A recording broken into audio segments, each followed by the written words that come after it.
What if everything you've been taught about love is backwards? Picture this.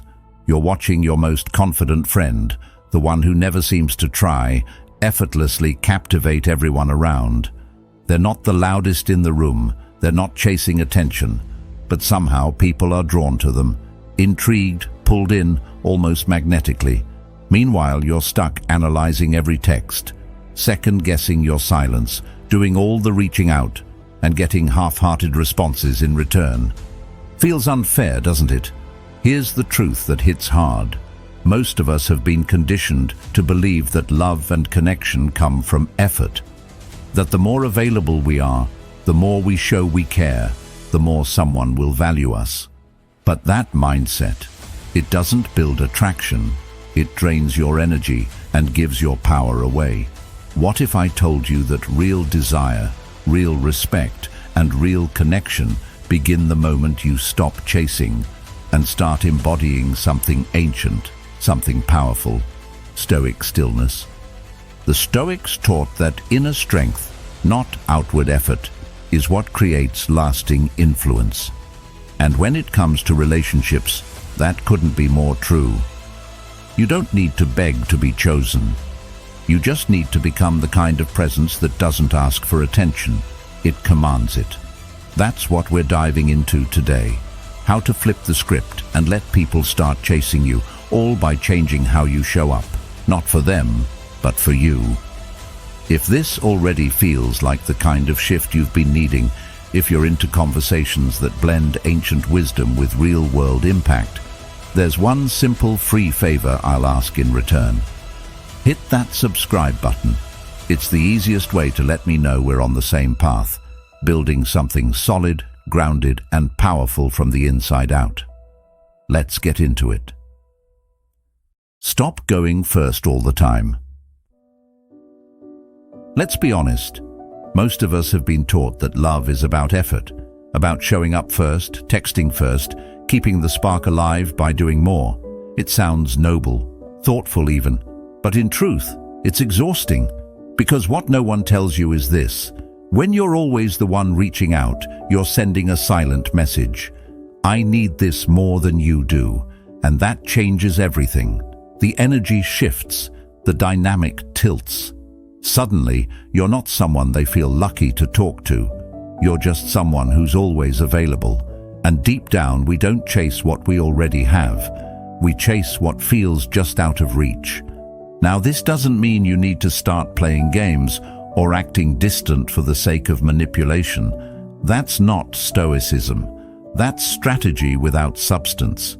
The Stoics taught something far deeper: self-restraint, the power of not reacting out of impulse, but out of wisdom. Epictetus once said, "No person is free who is not master of themselves." So before you send that text just to feel noticed, pause. Ask yourself, am I doing this to connect or to feel temporarily less anxious? See, attraction isn't built through constant communication. It's built through emotional contrast. When someone doesn't hear from you for a little while, their mind starts to wander. They wonder what you're doing, who you're with, how you're feeling. That space, that gentle absence, it plants a seed.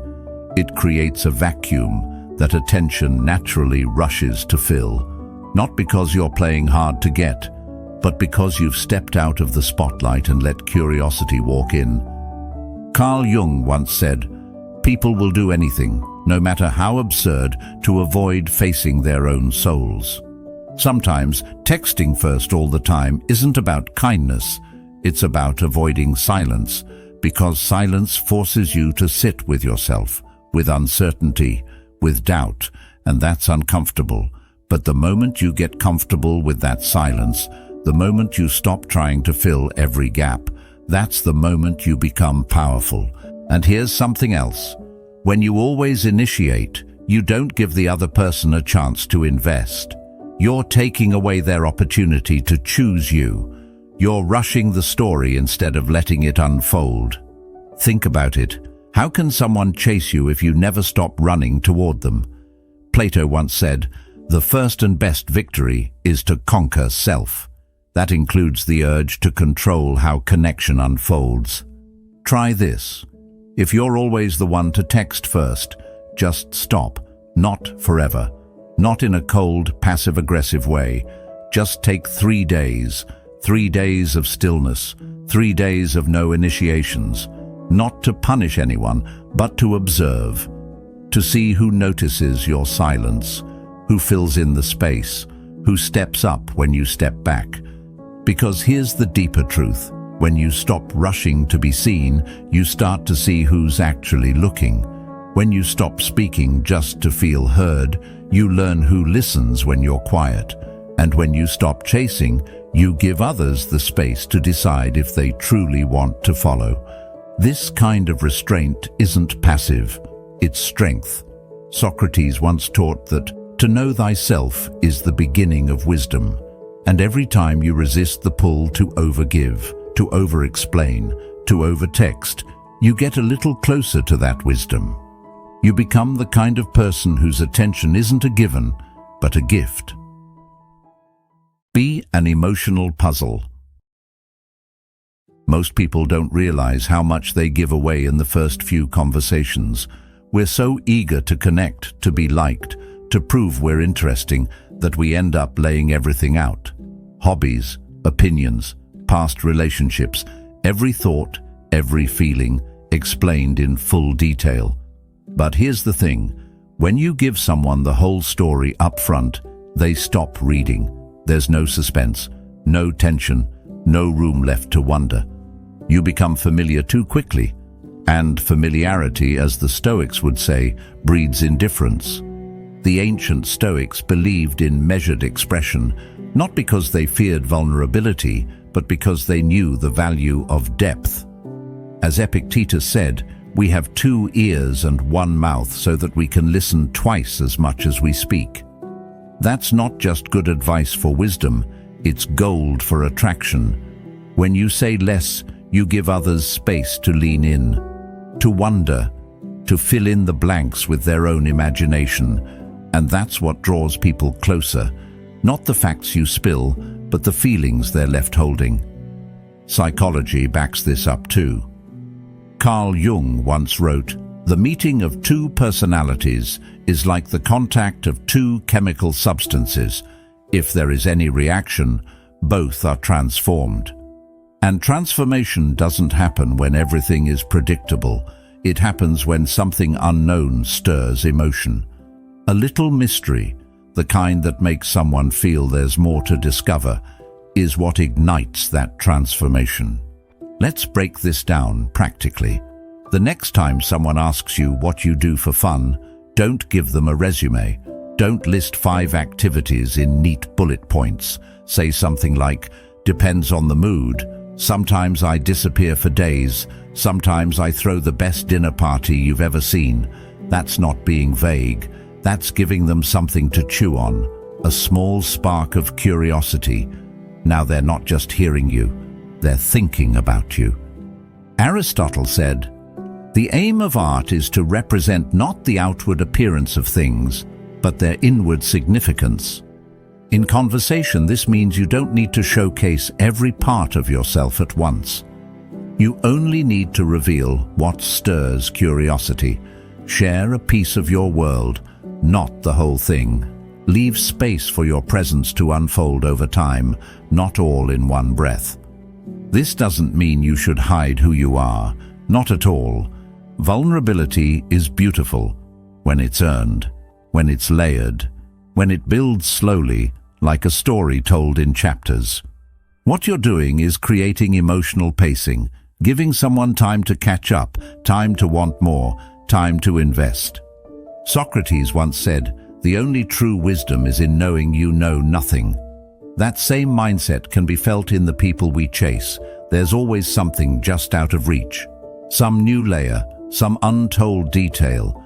When someone feels like they already know everything about you, their mind moves on. But when there's more to explore, they keep coming back.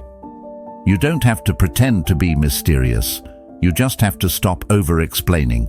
Let the silence sit. Let the question hang a little longer before you answer. Let someone get curious.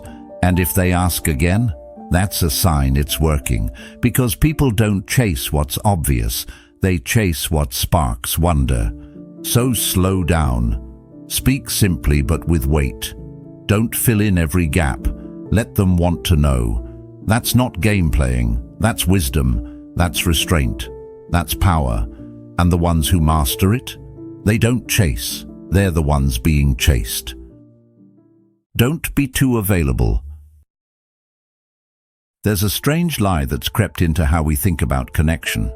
The idea that the more available you are, the more someone will appreciate you. That if you show up constantly, drop everything when they call, reply instantly no matter what you're doing, they'll see that as loyalty, as love, as effort. But the truth, that kind of constant presence doesn't increase your value, it quietly erodes it. When people can reach you at any time, for anything, with zero resistance, they start to forget that your time has weight, that your attention means something. It's the law of supply and demand. If something is always there, it starts to feel ordinary, familiar, and as every Stoic knew, familiarity dulls appreciation. Marcus Aurelius once wrote, "We love ourselves more than other people, but care more about their opinions than our own." Think about that. If you always prioritize someone else's moment over your own, you're not being generous, you're abandoning yourself. And here's where it gets deeper. Western psychology backs this up too. Carl Jung said, "The privilege of a lifetime is to become who you truly are." But how can you do that?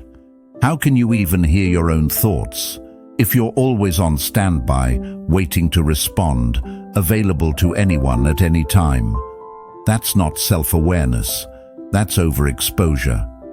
Don't confuse being kind with being on call. Boundaries aren't walls, they're standards.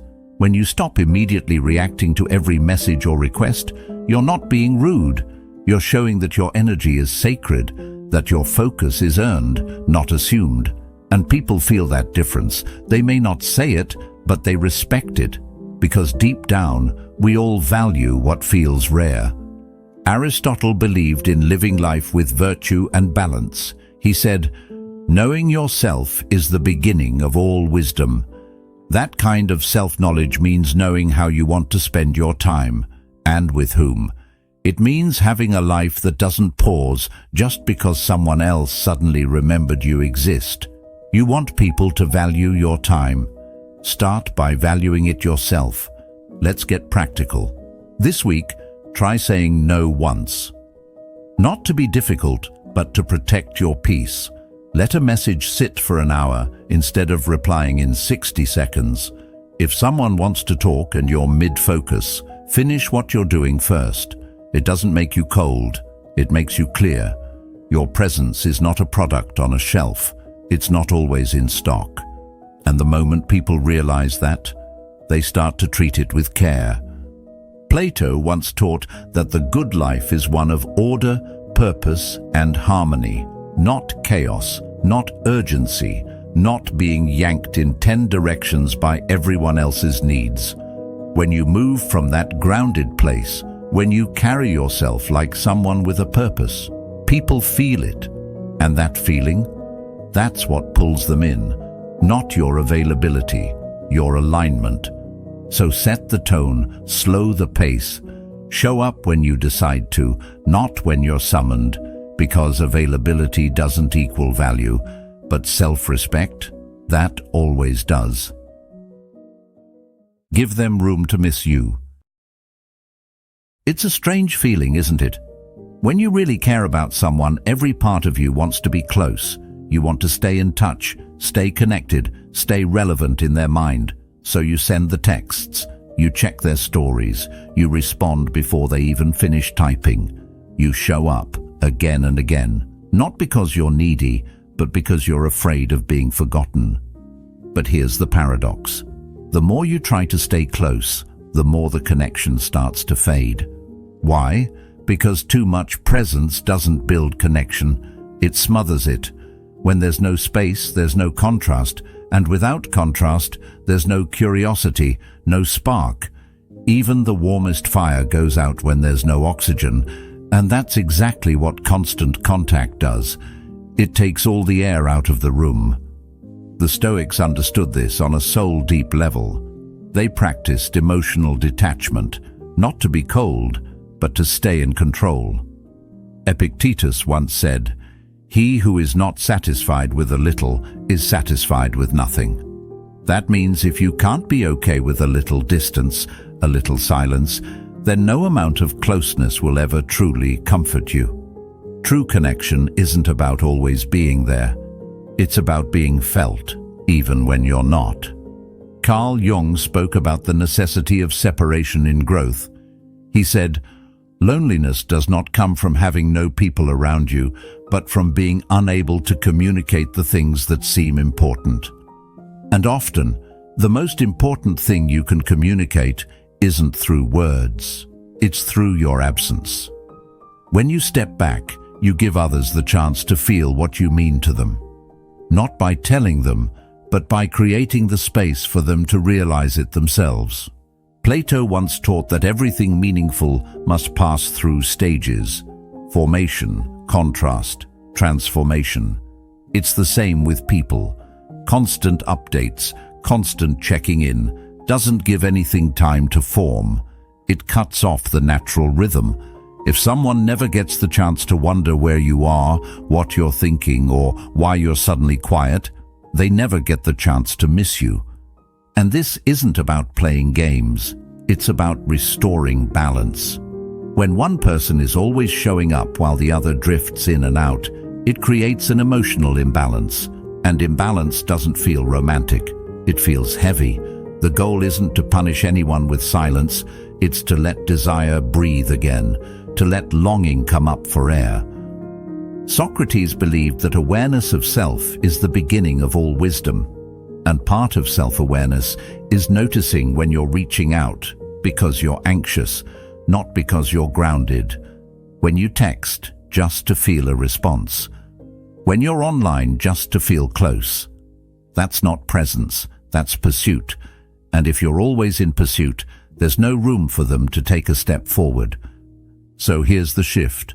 Resist the urge, not forever, not with hostility, just enough to let silence do what words cannot. Let your absence speak. Let the tension build. Let the stillness create value.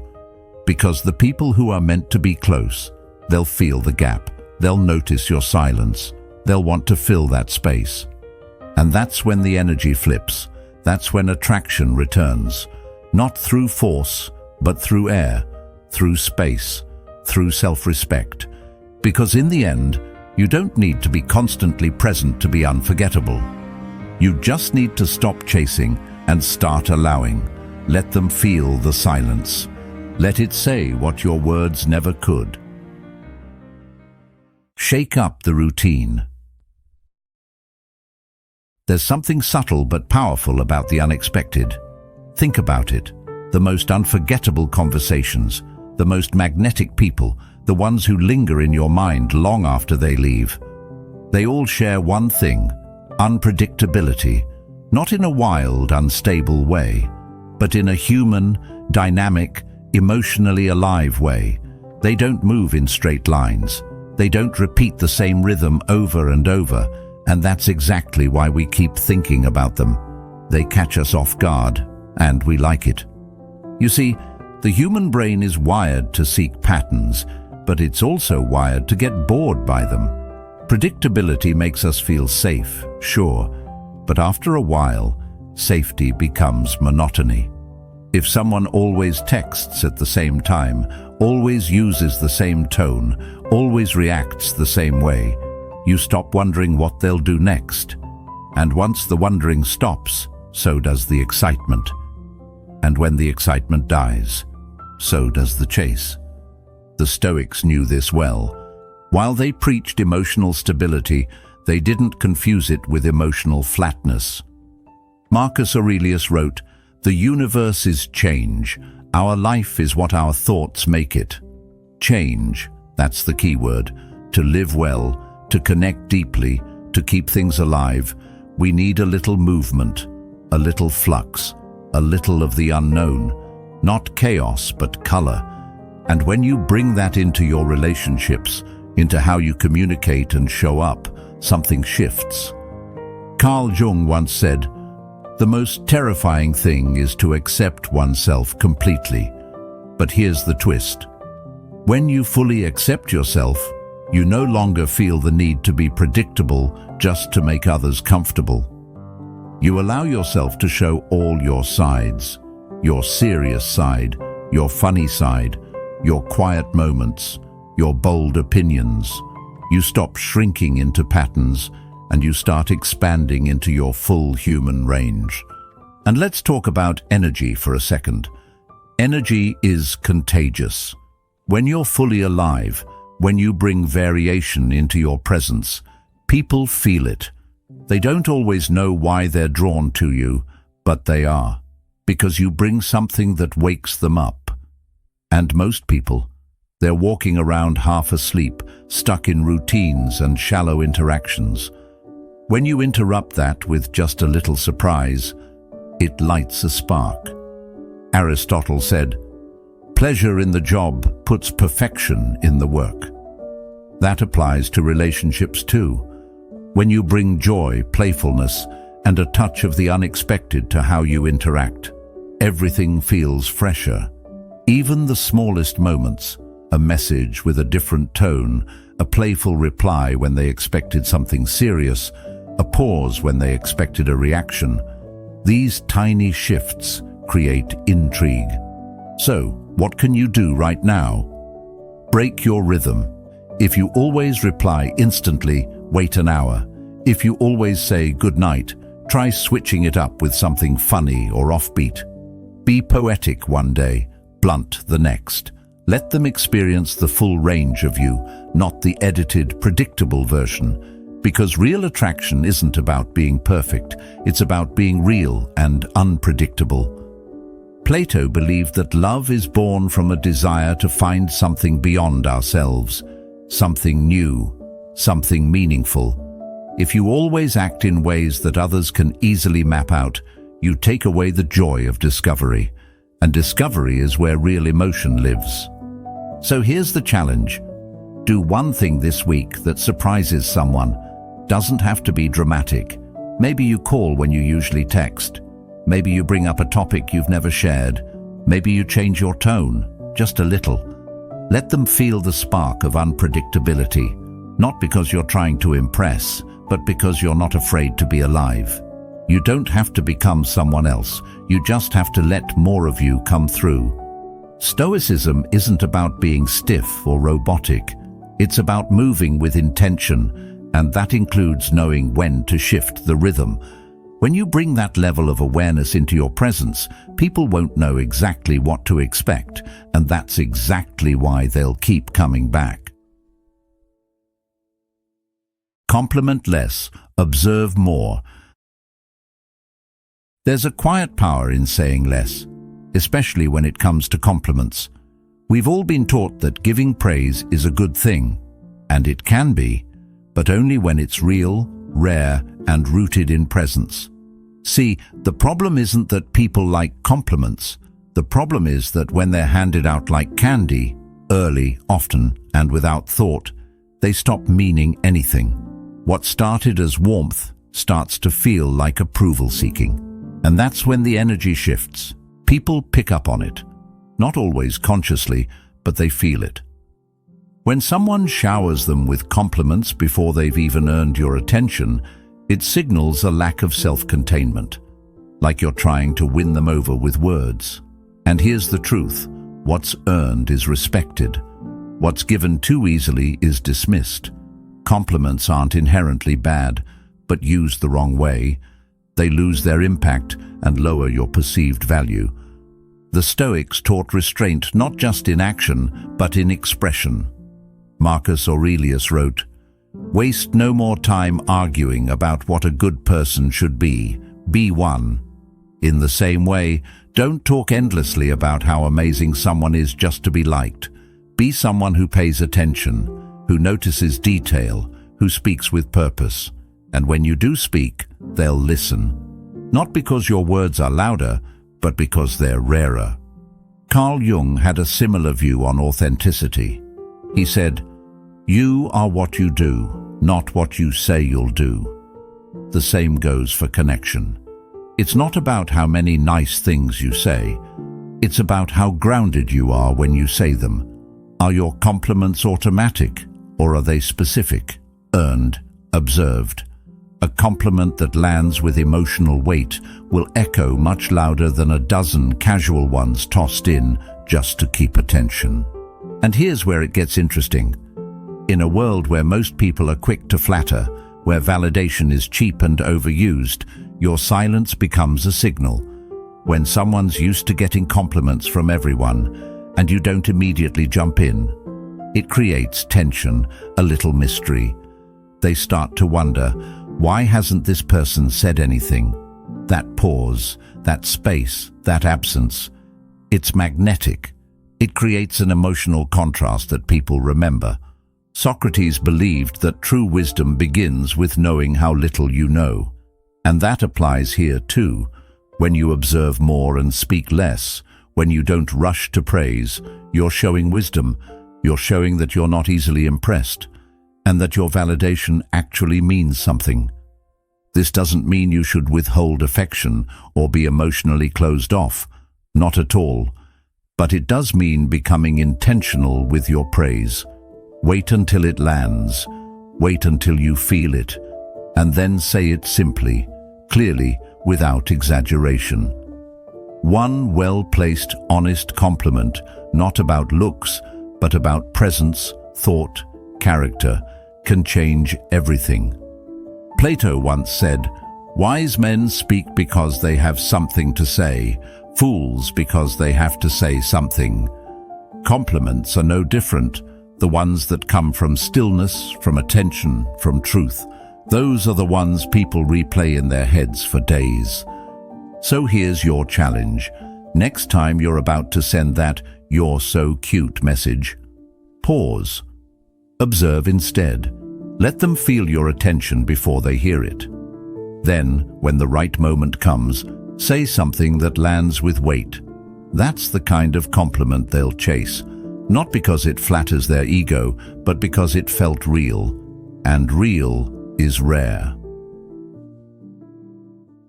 Let silence speak for you. Some of the most powerful moments in life happen in silence, not in noise, not in explanations, but in that still space between words where something deeper settles in. It's in those moments that people really feel something, not because you said more, but because you allowed the tension to breathe. But here's the catch. Most people can't sit with silence. It makes them anxious. It feels like a void that must be filled. So they rush, they ramble, they reply too fast. Not because they're confident, but because they're trying to avoid discomfort. But discomfort isn't always the enemy. In fact, it's often the doorway to something real. The Stoics knew this. They practiced restraint not only in emotion, but in expression. Epictetus once said, "It is not what happens to you, but how you react to it that matters." That includes how you react to silence. When someone goes quiet, or when a conversation lulls, do you panic, or do you lean back, breathe, and let the moment unfold? Carl Jung understood this too. He wrote, "Solitude is for me a fount of healing which makes my life worth living." Silence, both inward and outward, allows space for clarity, and clarity allows for deeper connection.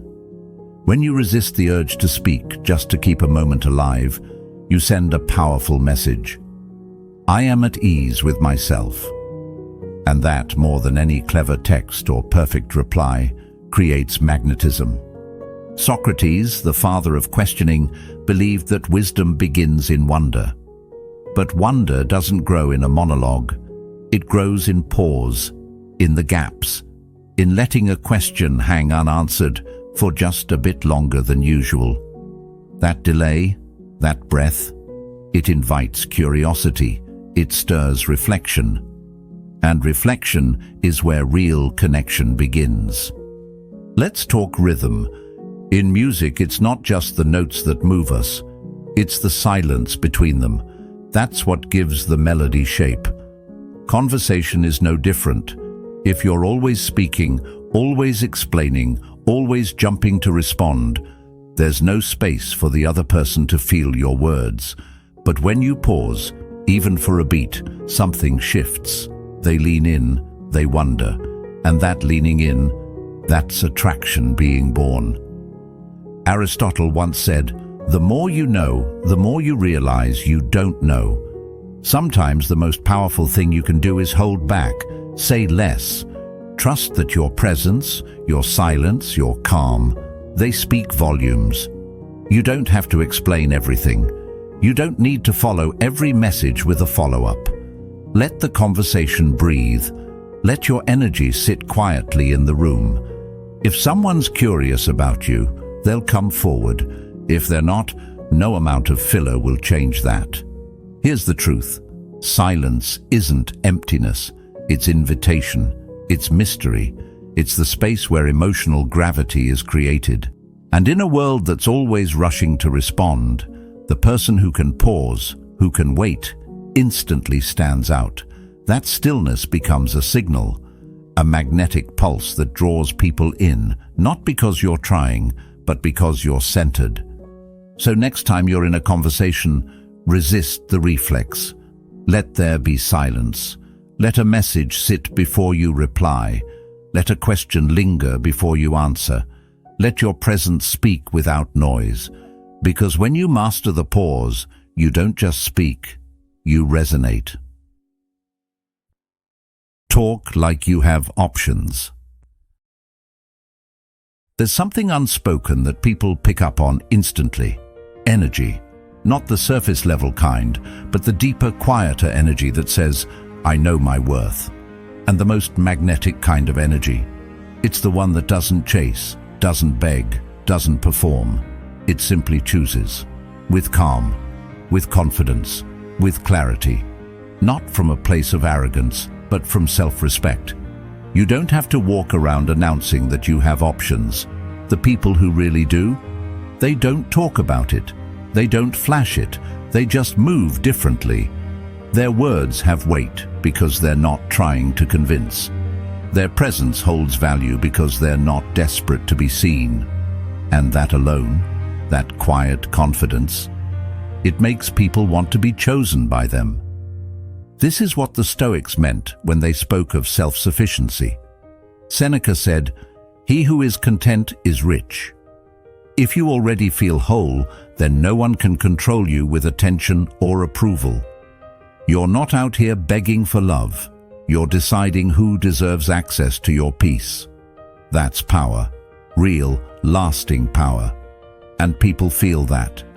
Even if they don't consciously realize it, they sense when someone isn't trying to prove anything.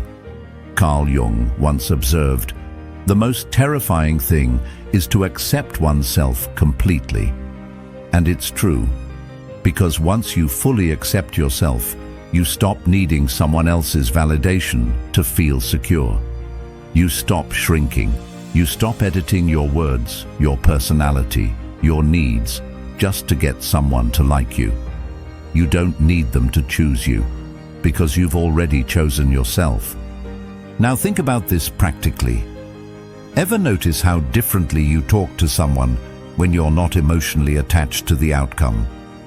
When you're not waiting on their approval?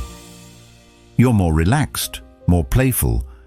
You don't overthink every word. That version of you, the one that's grounded and natural, that's the version people chase. Because it feels real.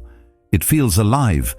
But when you act like this one person is your only shot, like this is your only chance at connection, love, or attention, it starts to show. You try too hard. You overcompliment. You filter your opinions. You laugh at things that aren't funny. And slowly, without even realizing it, you move out of alignment with yourself. And the person on the other end, they can sense it, not through words, but through tension, through energy. the vibe shifts, and not in your favor. Plato once said, "The measure of a man is what he does with power." And emotional power, the power to walk away, to choose, to stand still, is one of the most valuable things you can cultivate. When you talk like someone with options, not because you're bluffing, but because you genuinely feel that freedom, it changes your tone, it changes your posture, it changes the way people listen when you speak. Here's a simple self-check.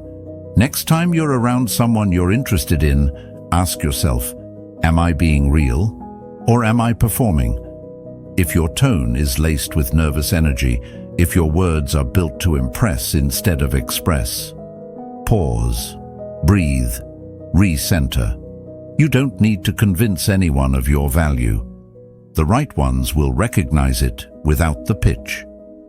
Socrates taught that to find yourself, think for yourself.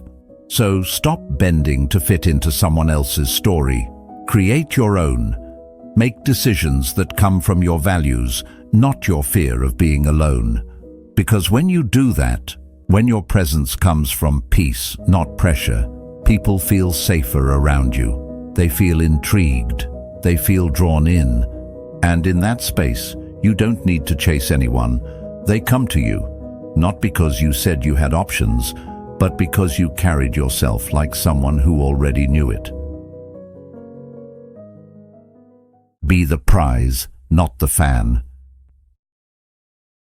There's a moment, quiet, often unnoticed, when you shift from confidence to chasing. It's subtle. It doesn't come with a loud alarm. It shows up in little things, saying yes when you mean no, laughing at a joke that didn't land, waiting hours for a text that never came, or giving more than you're receiving and calling it loyalty. And if you're not careful, it becomes a pattern. You start showing up like the audience in someone else's life, clapping for their presence, instead of standing like the main character in your own. Let's be clear. You are not the side note in someone else's story. You're not here to beg for crumbs of attention or prove your worth to people who don't recognize it. And yet, so many of us do exactly that. We pedestal others. We treat their affection like a trophy. We tie our self-esteem to their reactions. And slowly, without meaning to, we become performers in our own lives, hoping to be liked rather than simply being ourselves. This is exactly what the Stoics warned us about. Marcus Aurelius said, "The tranquility that comes when you stop caring what they say, or think, or do, only what you do." That's real confidence. It's quiet. It doesn't need applause. It doesn't place others above.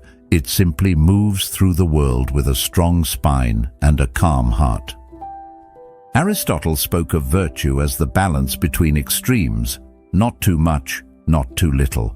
In relationships, that balance is everything. Give, yes. Be kind, absolutely. But if you're constantly the one giving while the other simply receives, that's not balance. That's imbalance disguised as love. And people don't respect what's handed to them too easily.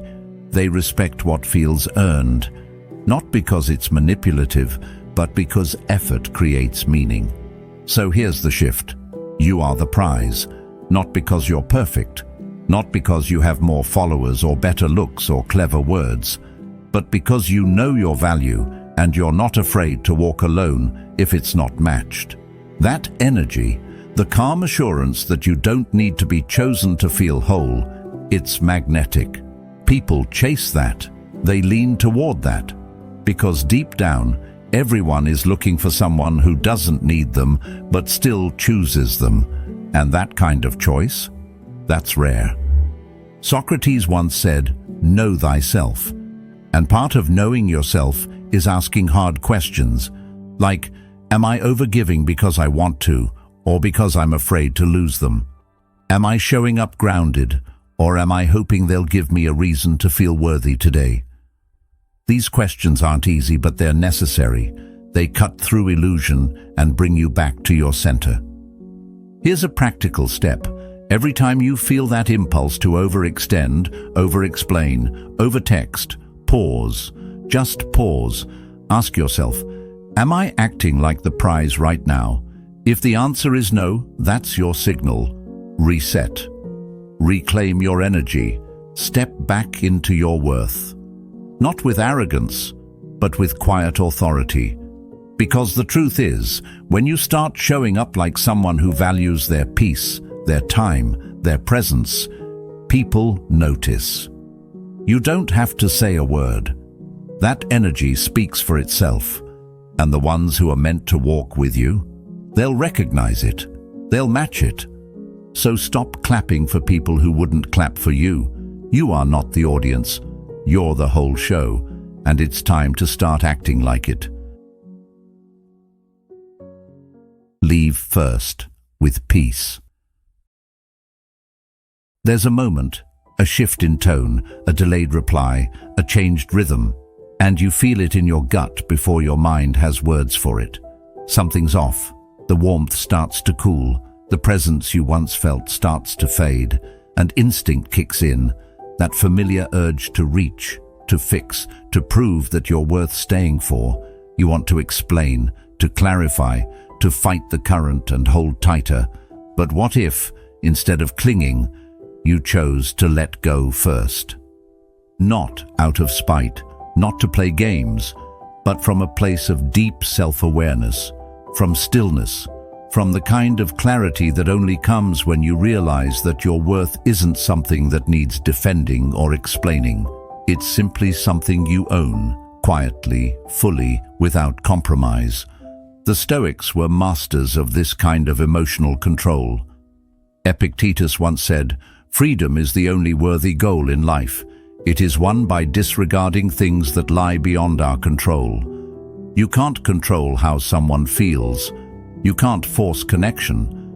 But what you can control is your response, your energy, and walking away with your peace intact. That's the highest form of self-respect. Carl Jung spoke to the same idea when he said, "I am not what happened to me, I am what I choose to become." You are not the unanswered messages. You are not the silence on the other end. You are not the version of yourself that keeps shrinking to stay liked. You are your boundaries, your choices, your willingness to leave the room when your presence is no longer seen for what it is, a gift. Plato taught that love is a pursuit of wholeness, the recognition of something noble and complete in another. But if the dynamic starts to feel like a one-way street, that's not love, that's imbalance. And staying too long in imbalance teaches your nervous system to settle for survival over connection. It teaches your spirit to tolerate crumbs. And what you tolerate, you train yourself to expect. Leaving first isn't dramatic. It's not loud. It doesn't have to come with announcements or burning bridges. It's subtle. It's felt more than it's seen. You simply pull your energy back. You stop performing. You stop chasing conversations. You stop waiting to be chosen and choose yourself instead. Socrates said, "The unexamined life is not worth living." And that includes the emotional patterns we repeat. Are you staying in situations that chip away at your dignity? Are you shrinking to be digestible? Are you over-explaining your worth to people who've already made up their minds? These are hard questions, but they lead to freedom. Here's the thing. When you leave first, from a place of inner calm and not wounded pride, something powerful happens. You're not running, you're not avoiding, you're simply acknowledging that what once felt aligned no longer is. And rather than distort yourself to fit what's changing, you honor the shift. You walk. And that walk, that quiet exit with your head held high, it echoes, because most people expect you to cling, to chase, to beg. When you don't, when you choose peace over panic, they notice. That silence carries a weight no explanation ever could. Aristotle believed that the highest form of happiness comes from living a life of virtue and self-realization. That means choosing the hard road when it aligns with your truth. That means saying, "This isn't for me," even when it hurts, because peace isn't always found in fixing. Sometimes it's found in walking away. So if the vibe is off, trust it. Don't write another paragraph trying to salvage what someone else stopped investing in. Don't send another message hoping to revive what's already fading. Just pull your energy back, softly, firmly, completely. Because the person who walks away with grace doesn't just protect their dignity, they become unforgettable. And sometimes that silence, that stillness, it says everything that words never could. Choose yourself first, always. Let's be real.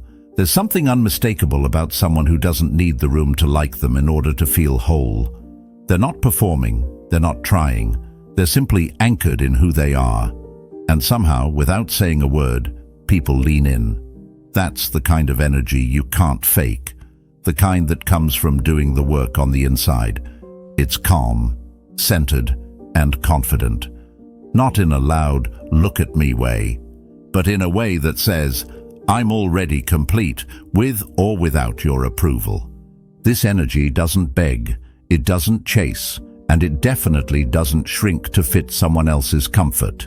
It stands tall, it makes eye contact, it speaks only when it has something real to say. You've probably seen it, maybe you've felt it, that rare sense of self-possession that doesn't need to be loud because it's already solid.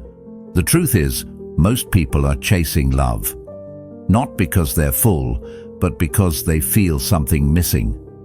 They're chasing validation, attention, a sense of worth. Not because they're broken, but because no one ever taught them how to be whole on their own. And so they run from person to person, moment to moment, hoping someone will finally give them what they haven't given themselves.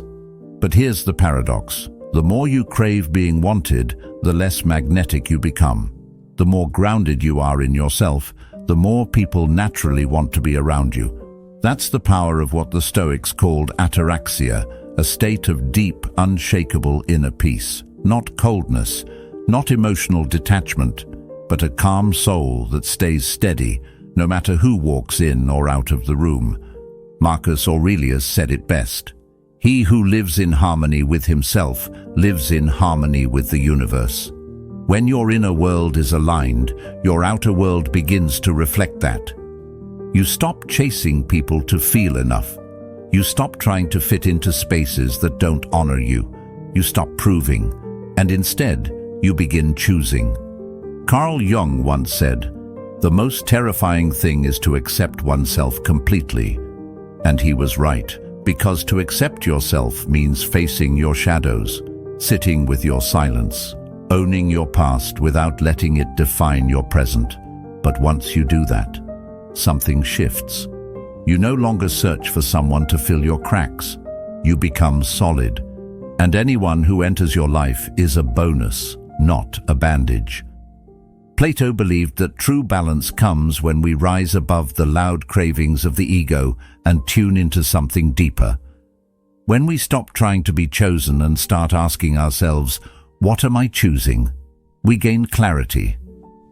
And that clarity, it changes the way you walk, the way you speak, and the way you allow others to access you. Imagine your life as a home. If it's empty and echoing, anyone can walk in and feel important. But if it's already full, with joy, peace, purpose, and solitude, then whoever walks in must bring value. They don't come to fix you, they come to add to you. And that's how healthy love works. It's not two halves trying to make a whole. It's two whole people building something bigger together. Socrates once said, "The greatest way to live with honor is to be what we pretend to be." And in this world of curated personas and social approval, the ones who are truly grounded, truly whole, are the ones who quietly rise above the noise. They don't announce their value, they embody it. And that embodiment speaks louder than anything else. So here's the quiet truth. No one teaches you. When you become the person who doesn't need anyone to feel worthy, people feel that. You become rare. You become the one they remember, the one who's not afraid to be alone, the one who walks in peace, speaks with depth, and gives without losing themselves in the process. So build your life like it's already enough. Fill your days with things that feed your soul. Become someone who adds value to themselves first. Because once you do that, you stop looking for someone to rescue you and start attracting those who simply want to run beside you. And that's when everything changes. Not because you were chasing them, but because you finally stopped chasing anything.